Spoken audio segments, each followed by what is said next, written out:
याकूब के एक बेटे का नाम यहूदा था। उनके वंशजों को यहूदी कहा गया। करीब 2200 साल पहले पहला यहूदी राज्य अस्तित्व में आया। वेस्टर्न वॉल के साथ मुस्लिमों की पवित्र अल अक्सा मस्जिद और ईसाइयों की पवित्र जगह हरम अस शरीफ 1947 में संयुक्त राष्ट्र संघ ने यहूदियों की वर्षों पुरानी मांग को पूरा किया। इजराइल ने फिलिस्तीनी संगठनों और अरब देशों के साथ कई लड़ाइयाँ लड़ी।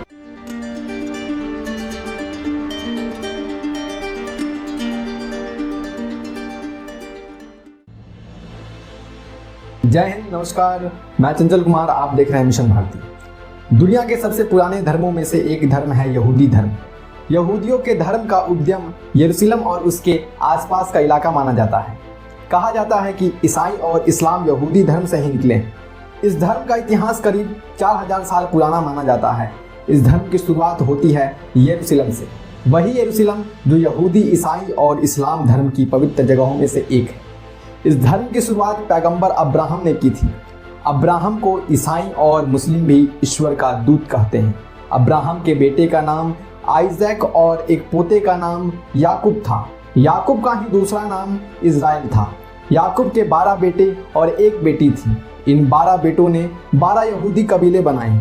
याकूब ने इन यहूदियों को इकट्ठा कर इजराइल नाम का एक राज्य बनाया था। याकूब के एक बेटे का नाम यहूदा था। उनके वंशजों को यहूदी कहा गया। इनकी भाषा हिब्रू थी और धर्म ग्रंथ तनक था। ये लोग यरूशलेम और यूदा के इलाके में रहते थे। करीब 2200 साल पहले पहला यहूदी राज्य अस्तित्व में आया, जिसमें साउल, इस्माइल, डेविड और सोलोमन जैसे प्रसिद्ध राजा हुए। 921 ईसा पूर्व में सोलोमन के बाद इस राज्य का धीरे धीरे पतन होने लगा। संयुक्त इजराइल 2 हिस्सों में बंटकर इजराइल और यूदा के बीच में बंट गया। 700 ईसा पूर्व में सीरियाई साम्राज्य ने यरूशलेम पर हमला किया। इस हमले के बाद यहूदियों के 10 कबीले तितर बितर हो गए। 72 ईसा पूर्व रोमन साम्राज्य के हमले के बाद सारे यहूदी दुनिया भर में इधर उधर जाकर बस गए। इस हमले में किंग डेविड के मंदिर को भी तोड़ दिया गया। इस मंदिर की एक दीवार बची थी जो आज भी यहूदियों के लिए पवित्र तीर्थ मानी जाती है। इसे वेस्टर्न वॉल कहा जाता है। इस घटना को एक्सोडस कहा जाता है। कुछ स्कॉलर इस घटना को मिथ्या भी कहते हैं, लेकिन यह घटना यहूदियों के लिए बेहद अहम है। वेस्टर्न वॉल के साथ मुस्लिमों की पवित्र अल अक्सा मस्जिद और ईसाइयों की पवित्र जगह हरम अस शरीफ, जहां ईसा मसीह को सूली पर टांगा गया था, यह तीनों पवित्र स्थल यरूशलेम में ही मौजूद है। एक्सोडस के बाद यहूदी पूरी दुनिया में फैल गए। इसके बाद दुनिया भर में एक शब्द अस्तित्व में आया जिसे एंटीसेमिटिज्म कहा जाता है। इसका मतलब है हिब्रू भाषा बोलने वाले लोग, यानी यहूदियों के प्रति दुर्भावना। दुनिया में यहूदियों को लेकर एक वहम फैला कि यहूदी दुनिया की सबसे चालाक कौम है और ये किसी को भी धोखा दे सकते हैं। एक्सोडस के बाद अधिकांश यहूदी यूरोप और अमेरिका में बस गए। एंटीसेमिटिज्म के चलते कई देशों में यहूदियों को अपनी पहचान सार्वजनिक कर रखनी होती थी। कई यूरोपीय देशों की सेनाओं में लड़ने वाले यहूदियों को अपनी वर्दी पर एक सितारा लगाकर रखना होता था। इस सितारे को डेविड का सितारा कहा जाता है। इस सितारे से यहूदियों की पहचान की जाती थी। यहूदियों को अपनी पहचान छिपाने या गलत बताने पर सजा का भी प्रावधान था। यह सिलसिला चलता रहा थियोडर हर्जल के ज़माने तक। थियोडर हर्जल की इजराइल में वही मान्यता है जो भारत में महात्मा गांधी की है। उनका जन्म 2 मई 1860 को हुआ था। वो वियना में एक सामाजिक कार्यकर्ता थे, लेकिन एंटीसेमिटिज्म के चलते इन्हें वियना छोड़ना पड़ा। इसके बाद ये फ्रांस आ गए और पत्रकारिता करने लगे। 1890 के दशक में फ्रांस रूस से एक युद्ध हार गया था। फ्रांस में इस हार की जांच रिपोर्ट में हार की जिम्मेदारी एक यहूदी अफसर एल्फ्रेड डेफर्स पर डाल दी गई। हर्जल ने यह स्टोरी कवर की।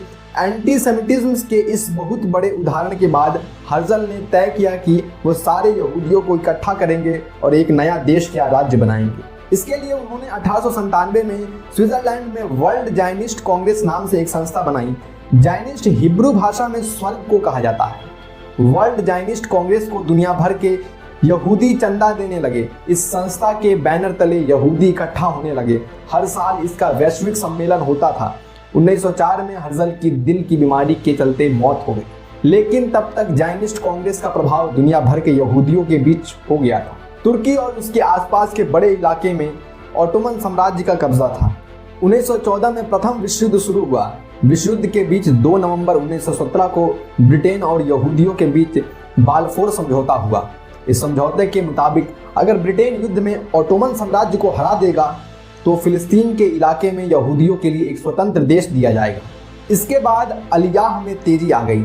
अलियाह का अर्थ यहूदियों का दूसरे देशों से यरूशलेम की तरफ आप्रवासन करने को कहा जाता है।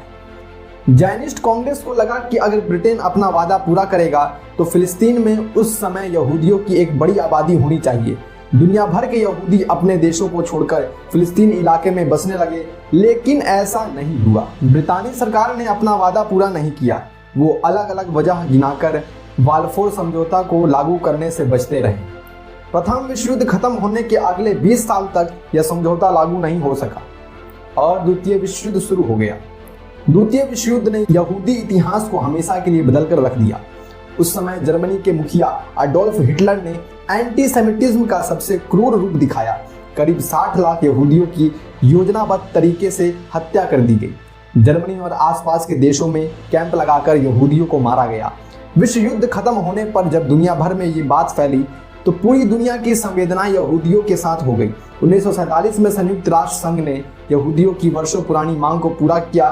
संयुक्त राष्ट्र ने कहा कि फिलिस्तीन के 2 हिस्से किए जाएं, एक हिस्सा यहूदियों को दिया जाए, दूसरा हिस्सा मुस्लिमों को दे दिया जाए। यरूशलेम को एक अंतर्राष्ट्रीय शहर रखा जाए क्योंकि यहाँ यहूदी, मुस्लिम और ईसाई तीनों धर्मों के धर्मस्थल हैं। यहूदियों को यह योजना पसंद आ गई, लेकिन मुस्लिम इसके लिए तैयार नहीं हुए। फिलिस्तीन चारों तरफ से अरब देशों जॉर्डन, सीरियाई, मिस्र से घिरा हुआ था। इन देशों ने इस बंटवारे को फिलिस्तीन के मुस्लिमों के साथ अन्याय बताया। अरब देशों ने कहा कि मुस्लिमों ने यहूदियों पर कभी अत्याचार नहीं किया है। यहूदियों पर हुआ अत्याचारों के लिए यूरोपीय देश और ईसाई जिम्मेदार हैं। ऐसे में अगर यहूदियों को अलग देश देना है तो यूरोप में दिया जाना चाहिए। इस बंटवारे के साथ शुरू हुआ इजराइल फिलिस्तीन विवाद जो आज तक जारी है। इजराइल 1947 में देश बना। 1948 में भारत ने भी इजराइल देश को मान्यता दे दी। फिलिस्तीन आज तक कोई देश नहीं बन सका है। इजराइल ने फिलिस्तीनी संगठनों और अरब देशों के साथ कई लड़ाइयाँ लड़ी।